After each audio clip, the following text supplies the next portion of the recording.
Livro Deuses Falsos, capítulo 5, parte 2.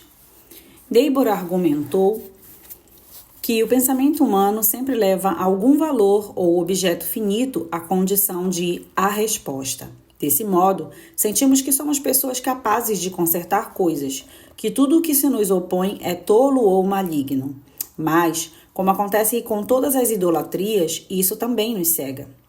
No marxismo, o Estado poderoso se torna o salvador e os capitalistas são os demonizados. No pensamento econômico conservador, os mercados livres e a competição resolverão os nossos problemas. Portanto, os progressistas e o governo são os obstáculos a uma sociedade feliz. A realidade é bem menos simplista.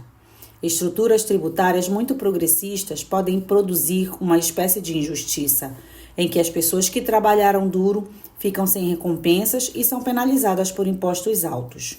Uma sociedade de impostos baixos e poucos benefícios, contudo, produz um tipo diferente de injustiça, em que filhos de famílias com condições de pagar um bom plano de saúde e uma educação de elite têm oportunidades imensamente melhores do que os que não têm. Resumindo, os ideólogos são incapazes de admitir que sempre há efeitos colaterais importantes para qualquer programa político. Eles não conseguem admitir que seus oponentes também têm boas ideias. Em qualquer cultura em que Deus está em grande medida ausente, o sexo, o dinheiro e a política ocuparão a lacuna para diferentes pessoas. Essa é a razão, porque nosso discurso político é cada vez mais ideológico e polarizado. Muitos descrevem o atual discurso público tóxico como falta de bipartidarismo, mas a causa primeira é bem mais profunda. Como ensinou Niebuhr, remonta ao início do mundo, ao nosso afastamento de Deus e aos nossos esforços frenéticos para compensar nossos sentimentos de desamparo e impotência cósmicos. O único modo de lidar com todas essas coisas é curando nosso relacionamento com Deus. A Bíblia nos oferece um exemplo dramático dessa cura.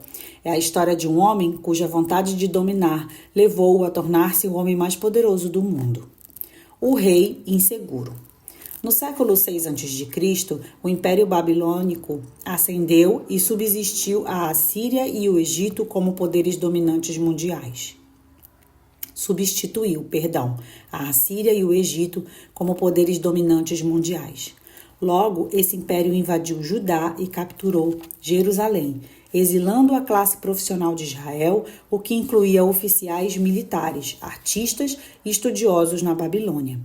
No fim, a maior parte do mundo conhecido estava sob a influência do rei e general babilônico Nabucodonosor.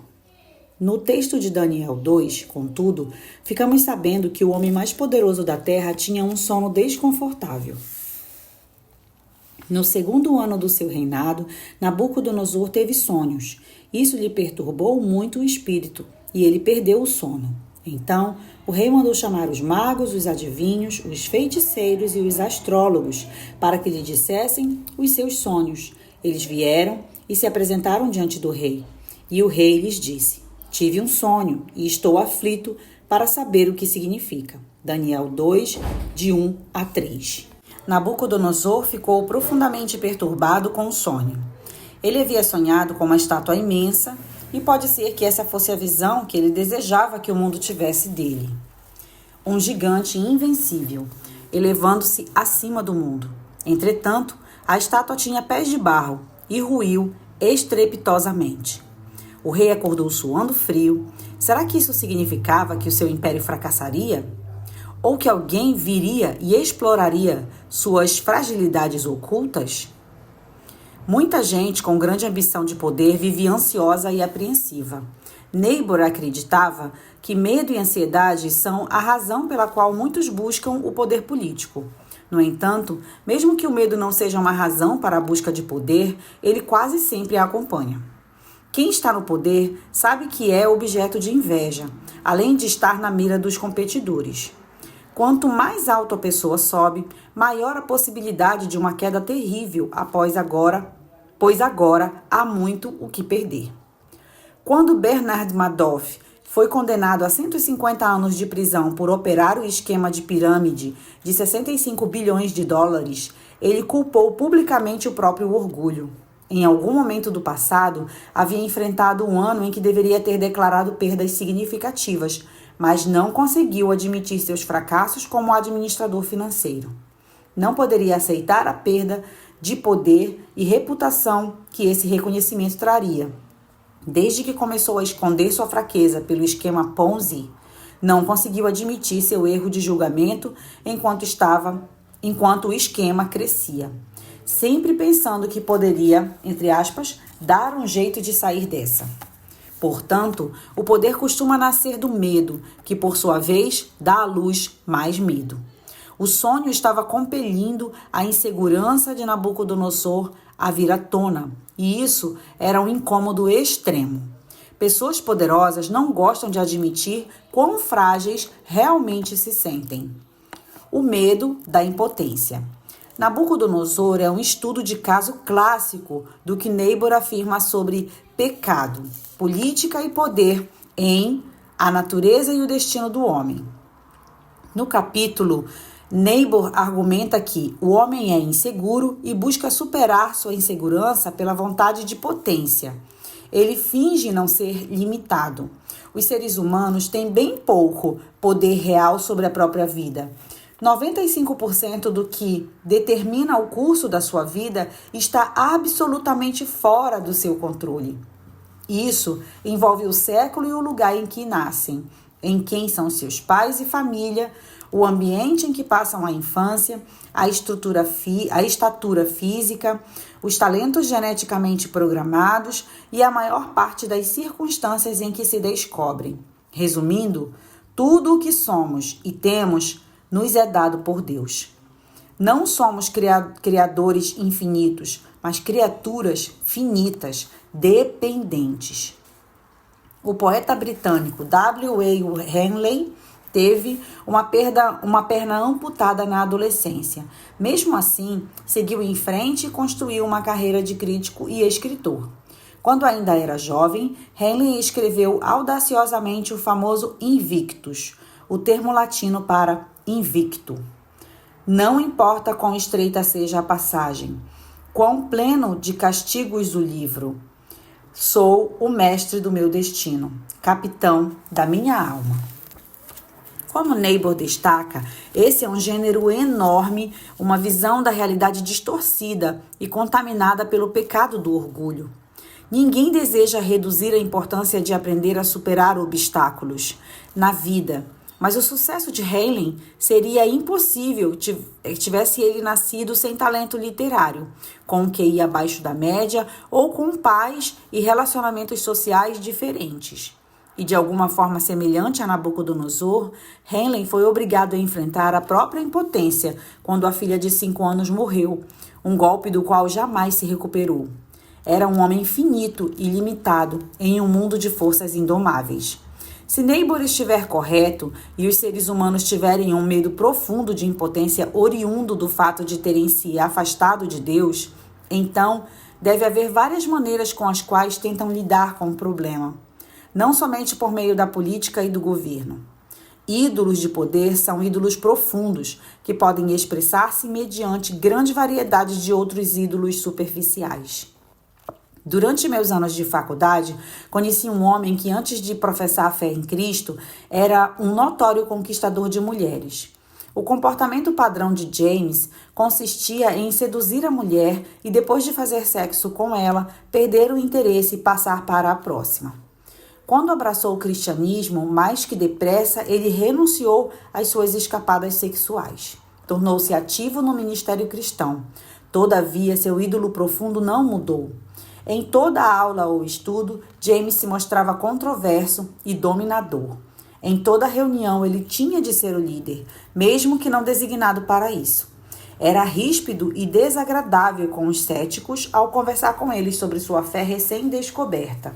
Por fim, ficou claro que o senso de propósito e valor não tinham mudado para Cristo, mas continuavam fundamentados no exercício de poder sobre as pessoas.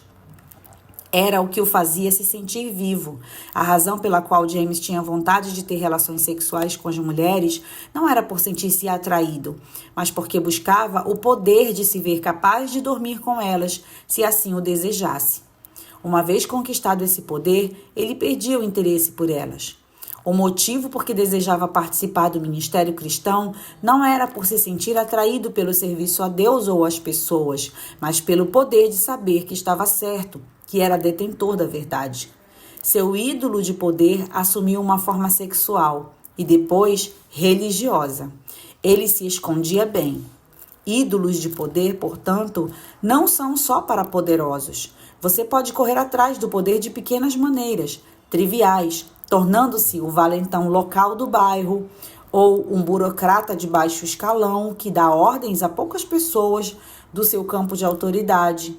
A idolatria do poder está à nossa volta. Qual é a cura para ela? O rei castigado. Os sábios de Nabucodonosor não conseguiram interpretar o sonho dele. Por fim, um oficial da corte chamado Daniel, que também era um dos exilados judeus, apresentou-se.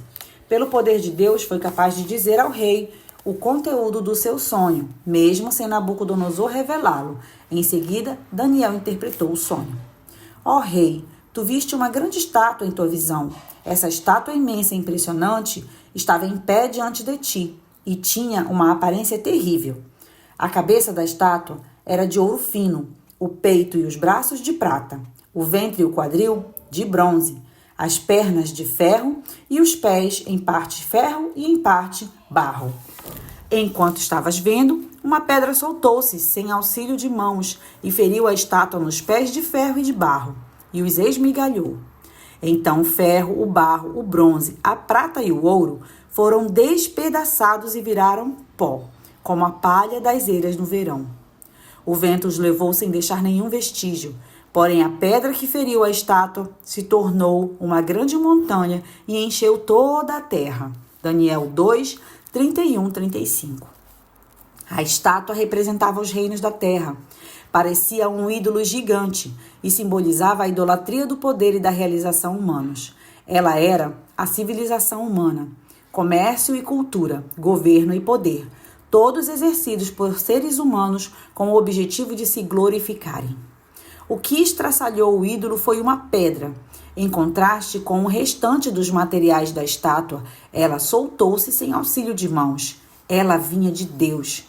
Embora menos valiosa que qualquer um dos metais da estátua, em última análise, a pedra era o componente mais poderoso. Como diz Daniel, ela era o reino de Deus, no verso 44, a ser instaurado na terra em um momento futuro. O sonho era um chamado à humildade. Embora as circunstâncias com frequência pareçam favorecer os tiranos, Deus os derrubará no final, de modo gradual ou repentino. Quem está no poder deveria ver que não o conquistou, mas apenas recebeu de Deus, e que todo o poder humano desmorona no final. Nabucodonosor estava sendo chamado a mudar sua concepção de Deus. Como pagão, é provável que ele cresce no pluralismo, na existência de muitos deuses e forças sobrenaturais no mundo. No entanto, não cria na existência de um legislador preeminente e todo-poderoso, a quem todos deviam prestar contas, incluindo ele próprio. Estavam lhe dizendo que havia um Deus supremo, soberano juiz, diante de quem ele era responsável pelo uso do poder. Nabucodonosor aceitou a mensagem.